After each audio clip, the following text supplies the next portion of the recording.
It says Safety Fire Department of New York. A rescue jacket he wore over his torn shirt, a lantern from the rubble. It doesn't work, but another memory from 9/11. And a piece of marble from high up on the 44th floor. This saved for a decade. I put it in my pocket because it was just such a shocking realization. As well as memories that he relives every single day. I was put from the rubble and I started looking for other people, and I only found pieces of human beings. William Rodriguez, a janitor in the Twin Towers for almost 20 years and 9/11 survivor, who saved hundreds of lives on September 11th by unlocking door after door for firefighters and dragging out at least a dozen people with his own bare hands. Known as the last man out before the World Trade Center collapsed, his unlikely story had the media glued to him like bees to honey. Ordinary people doing extraordinary things like William Rodriguez. Becoming a voice for the victims, Rodriguez was honored as an American hero, only to be left homeless in the aftermath of the tragedy. Funny thing, I will give the 800 number on camera, and when I call the 800 number, they deny me the help. And shunned by the mainstream media soon after.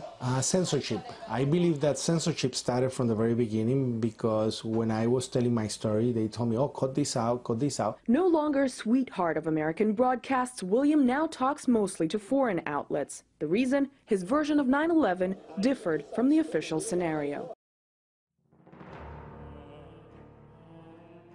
And all of a sudden, we heard an explosion.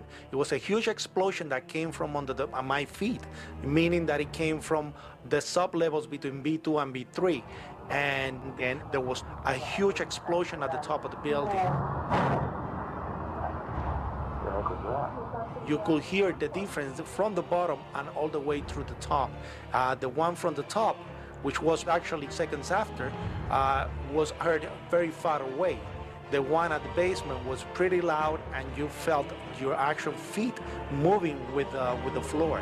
The tremor that is sent through the floors, that the walls cracked and the false ceiling totally collapsed. And that's when a person named Felipe David came running into our office saying, explosion, explosion, explosion. And when I saw him, he has all his skin pulled from under his armpits and missing pieces on his face. It was the first hijacked plane that hit the... It was the first hijacked plane. No, hello, that was an explosion before 9/11, before the plane hit the tower. A spokesperson for many of the survivors, William is not the only one discarded by the establishment 10 years on. When you have more than 950 first responders that have died because of exposure to the ground zero toxic waste that was created, and the government saying, no, they're not sick, because if they recognize one, they have to recognize all 10,000. What you have here is an effort to control the information that goes out. A decade after the tragedy, the media and politicians are still not shy to ignore and silence some of the people who risked their lives. In a latest example, first responders are not invited to the memorial ceremony of the 10th anniversary of 9/11. Including William. While first responders see this as disrespect, officials cite space as the reason. There was enough space for them to save the lives of others while risking their own, but apparently not enough for them to commemorate those they couldn't save 10 years on. We know that they are hiding something, and something big. We don't know exactly what. We want a reinvestigation. We want to reopen the investigation to finally close our doubts that the government knew about it, let it happen, made it happen.